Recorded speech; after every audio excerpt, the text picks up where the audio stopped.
O bastonário da Ordem dos Engenheiros é convidado agora da grande edição. Fernando Almeida Santos, muito boa noite, seja muito bem-vindo. No seguimento disto que acabámos de ouvir, tem uma opinião sobre esta matéria? Se Portugal está minimamente preparado em matéria de centrais Black Start ou se precisa de mais?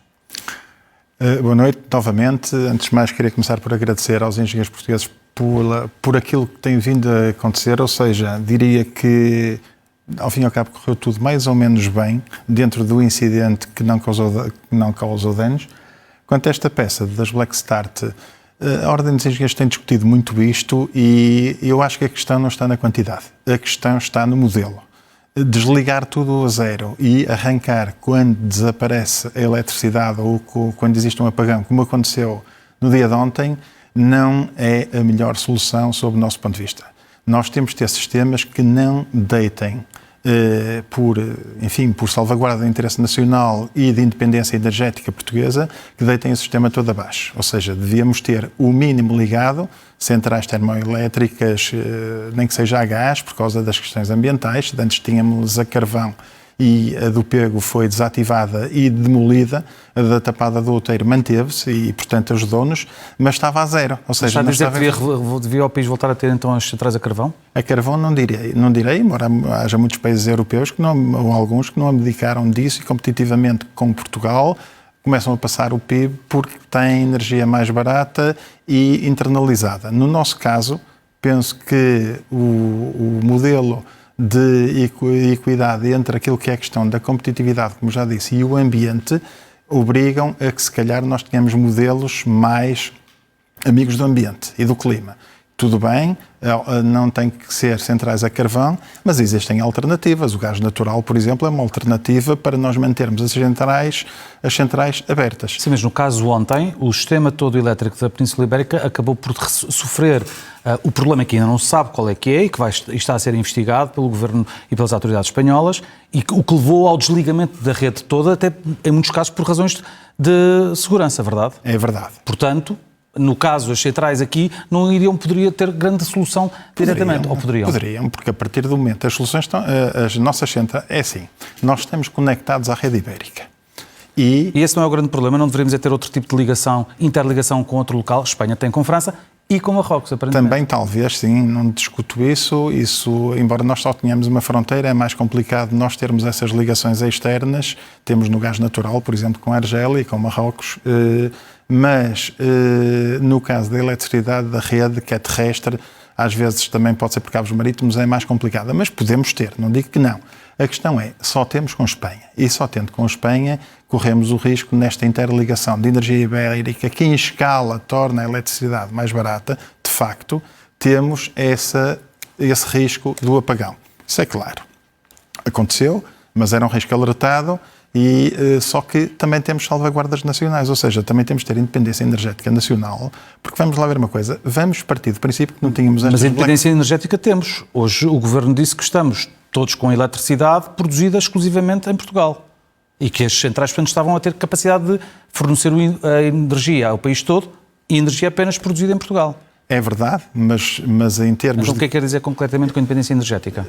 Nós temos independência energética, aquela que é produzida exclusivamente por nós, mas se nós tivéssemos um mercado europeu energético, a nossa eletricidade era muitíssimo mais barata em escala do que é produzida exclusivamente por este quadradinho naquilo que nos 10 milhões face aos 500 milhões europeus de habitantes. Mas já estamos integrados no mercado ibérico e já temos os 48 milhões espanhóis. E, portanto, é um mercado bastante maior. Mas essa escala obriga a interconectividades. E obrigar a interconectividades fez com que o nosso sistema seja múltiplo, ou seja, não seja individual, porque senão era muito mais caro. Nós temos duas alternativas. Temos aqui a alternativa de termos depois a salvaguarda própria com as centrais a funcionarem ou com as centrais desligadas. Elas existem na mesma. É sempre um sistema alternativo. Mas só para deixar bem claro, ontem Portugal estava a produzir energia, era a importar de Espanha 30% do total de energia que estava a ser consumida. Mas é sempre assim. Hoje até estava a exportar. Outras vezes, exatamente.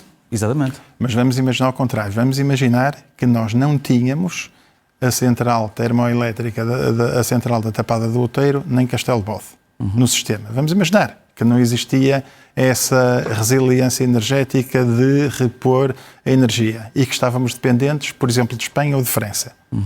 A Corunha E Madrid teve eletricidade à 1 da manhã.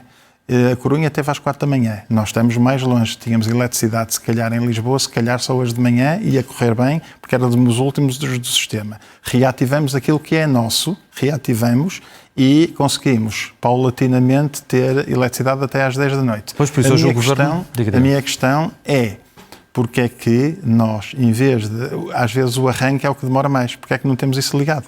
A questão é porque as desligamos, há cerca numa decisão que é discutível, por questões teoricamente ambientais, mas que produzem depois este dano indireto. Por acaso foram 10 horas, mas se fosse uma semana, se calhar o custo de ter aquilo, o custo do dano numa semana seria muito superior ao custo de ter aquilo ligado. Sr. Bastonário, sei que esta tarde esteve numa reunião com o Ministro das Infraestruturas. No que é que deu essa reunião? O que é que nos pode contar? Eu não estive. Não esteve? Não estive na reunião, peço desculpa. Mas sei que o Sr. Ministro, pelas notícias que teve, que quer agilizar soluções o mais rapidamente possível, principalmente do ponto de vista da resiliência das instituições e das respostas a Portugal. Ou seja, há coisas que, infelizmente, detectamos ontem que Portugal não está suficientemente preparado. Há aqui uma coisa muito anacrónica e engraçada. Nós, há 40 anos, quando falhava a luz, não falhavam os telefones. Tínhamos sempre a quem telefonar. Eram sistemas independentes. É que na altura eram sistemas independentes. Mas hoje também podem ser do ponto de vista da resiliência. Ou seja, até podem estar sustentados eletricamente e digitalmente todos os sistemas, mas se qualquer coisa falha, tem que haver o analógico, tem que haver o alternativo para que a questão dê resposta. Se isto acontecesse não às 11 da manhã, mas em hora de ponta, já de noite, no metro, o pânico era muito maior, o desconforto era muito maior e, portanto, qual era a resposta e a reação das populações relativamente a estas matérias? Tem que existir outro tipo de planos de contingência, não podem falhar os telefones e há a engenharia que suporta isso. Tem que ser pensado de forma cuidadosa. Tem opinião sobre as falhas no Ciresp, mais uma vez? Acho que, eu não queria estar a discutir o assunto politicamente, mas acho que os requisitos que muitas vezes são disponibilizados para determinado tipo de concessões de serviços ou de gestão de serviços são insuficientes do ponto de vista da gestão pública. Ou seja, nós não temos técnicos suficientes para discutir requisitos obrigatórios em muitas das negociações que depois que terceirizamos do ponto de vista dos serviços. E quando acontecem, depois há aqui uma vontade económica de terceiros, e quando acontecem estas circunstâncias, o que acontece é que o dano vai parar às populações, ou seja, não há defesas, no fundo. E tem opinião também sobre a capacidade de comunicação que o Governo teve ontem para com a população? Eu acho que o Governo fez o que pôde, não vou estar aqui a politizar mais uma vez o assunto, não é papel da Ordem dos Engenheiros, acho que qualquer Governo naquelas circunstâncias faria o que o Governo ontem fez.